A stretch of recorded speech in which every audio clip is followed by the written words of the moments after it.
요즘 시중은행 예금금리를 찾아보니까 한 3% 정도 되더라고요. 이제 인터넷에 국민은행 1년 예금금리를 조회를 해보니까 최고 3.9% 정도 주고, 그리고 1년 기준 기본 2.6% 정도를 주더라고요. 평균 보면 거의 한 3% 정도 되는 것 같아요. 국민은행이 물론 이제 시중은행 중에서 어떻게 보면 제일 짜고 하니까, 신한이나 일단 우리은행 같은 경우는, 하나은행 같은 경우는 이제 대동소이할 거고, 이제 이금융권이라든지 그런 데는 조금 더 세겠죠.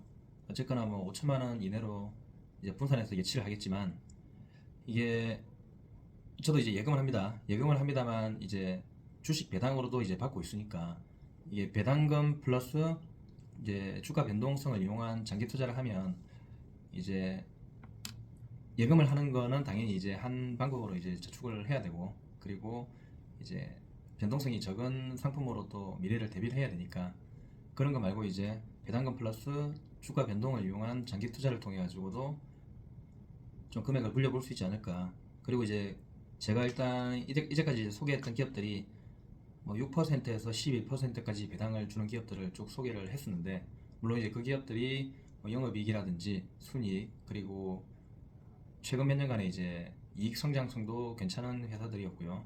그리고 그런 회사들조차도 1년간의 주가 변동폭은 거의 플러스 마이너스 50% 정도 수준을 보였던 것 같아요.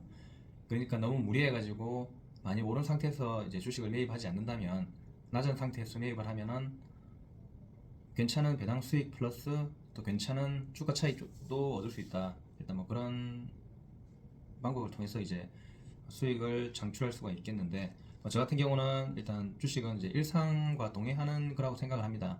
이전에는 이제 온몸에 힘을 실어가지고 대출을 많이 땡겨서 최대한 땡길 수 있는 만큼 땡겨가지고 특정 일부 몇 개 종목에 이제 많이 집중 투자를 했다면, 지금 같은 경우는 이제 거의 반 그러기 상태죠.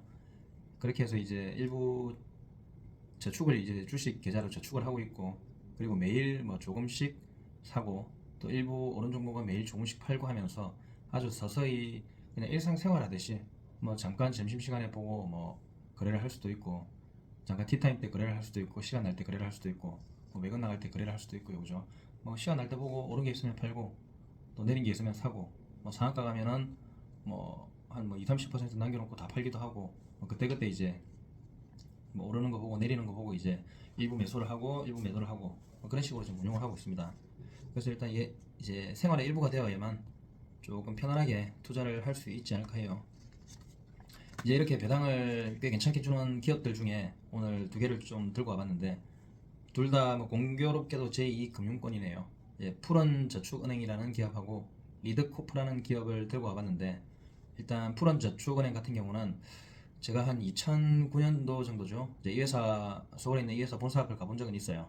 지금 시총이 1365억이고, 이제 주가는 9050억이고, 배당금은 3년 전부터 해가지고 550원, 650원, 650원, 작년까지는 650원을 줬고요. 650원 기준으로 하면 배당 수익률은 7.18% 정도 됩니다. 이게 제가 한 2009년 정도부터 이제 거래를 했으니까 거의 한 3,000원대 정도부터 거래를 했었는데, 격세지감이네요. 이게 거의 2만 원까지 갔다가 지금 다시 이제 9천 원대까지 내려온 거라서, 이게 이익을 보자면은 2020년부터 2021년, 2022년, 그리고 2023년 1, 2, 3분기를 순서대로 쭉 보면 매출은 613, 644, 790, 꽤 늘었죠, 그죠? 영업이익은 254, 261, 263, 순이익은 219, 243, 201, 평균 한 200에서 250억 정도 하는데, 이제 현재 주가가 1,400억 시총인 거를 이제 감안을 하면 퍼는 한 4에서 6 정도 된다고 생각하면 됩니다. 그리고 2023년 1, 2, 3분기가 259억, 245억, 229억, 영업이익은 45, 59, 2억, 순이익은 55, 51, 14억, ROE는 8% 정도 수준인데, 아무래도 이제 제2 금융권이고 이제 시총 20조씩 하는, 20조씩 하고 순이익을 4조, 5조씩 남기는 이제 대형 1금융권하고는 좀 비교가 좀 많이 되죠. 이 회사가 1972년 8월에 제정된 제2금융기관인데, 지금은 중금리 신용대출이나 내지는 시중은행과 연계를 통한 대출 등을 추진하고 있고요.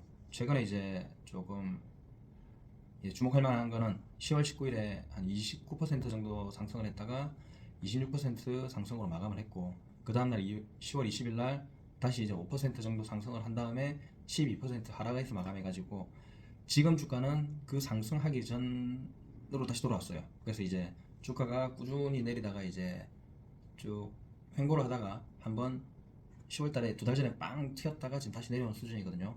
이제 차트적으로는 저는 이제 그런 흐름들을 좋아하다 보니까 일단 아마 이 회사 대주주가 회장님께서 주신웅 회장님인가 그리고 이제 일가 가족분들이 다들 이제 지분을 들고 계십니다. 지분 한 70% 정도 됐던 것 같고요. 그래서 이제 아무래도 이제 거래량도 적은데 이렇게 이제 한 번씩 뭐 이벤트가 있을 경우도 있으니까 그것도 참고해 보시면 되겠고, 이제 그 다음 가지고 온 게 이제 리드코프라는 회사인데 뭐 똑같아요. 이제 제2금융권인데 뭐 우리가 대출은 리드코프 하는 회사 있지 않습니까, 그죠?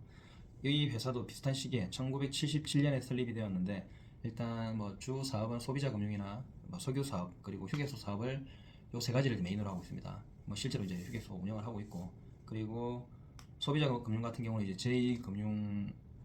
제2금융권으로서는 최초로 이제 인터넷 대출을 이제 통해 가지고 이제 대출 금액 자체를 지금 많이 늘리고 있는 상태고요. 그리고 석유 사업 같은 경우는 이제 SOL의 일반 대리점 계약을 이제 해서 석유 사업을 진행을 하고 있고, 실제로 이제 휴게소를 이제 받아가지고 거기에 있는 이제 사업들을 운영을 하고 있습니다.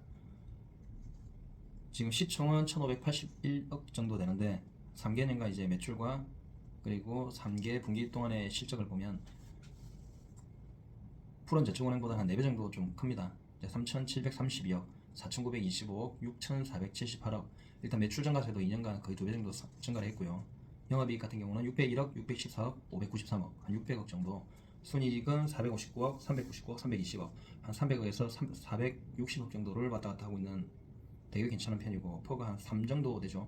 3에서 4 정도 되고, 이제 최근 3개 분기가 1191억, 1089억, 1298억, 그리고 26억, 마이너스 49억, 74억, 22억, 마이너스 18억, 58억인데 이 회사 같은 경우는 이제 주가가 이제 많이 이제 우리 99년도, 2000년도 때는 이제 뭐 거의 쉬지 않고 아마 2달 60일 정도로 계속 이제 상한가를 갔던 뭐 그런 회사인데 지금 주가는 5,980원입니다. 그리고 배당은 2020년, 21년, 22년 3개년 연속으로 800원을 배당했고요.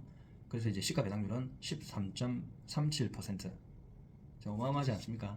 아까 제가 이제 시중 1금융권에 이제 큰 은행들이 뭐 대략 3% 정도 준다고 했는데 이 회사가 이제 13.38% 정도 주고 있습니다. 이제 물론 뭐 제2금융권이라서 이제 서민들의 눈높이하고는 조금 괴리감이 좀 있죠. 아무래도 이제 이미지도 그렇게 좋진 않고, 그래서 이제 이 회사 같은 경우도 이제 소비자 금융뿐만 아니고 다른 사업들을 계속 모색을 하고 있고요.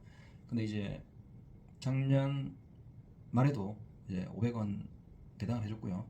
이제 물론 이제 뭐 반기에도 주고 이제 말에도 주고 하니까 이제 포트폴리오를 저는 이제 뭐 몇십 개 종목을 포트폴리오를 이제 구성을 하는 전략이기 때문에 뭐 요런 걸 이제 전체 비중이 뭐 1%든 2%든 남고 있으면은 뭐 최소한 이제 손해 보진 않을 것 같습니다.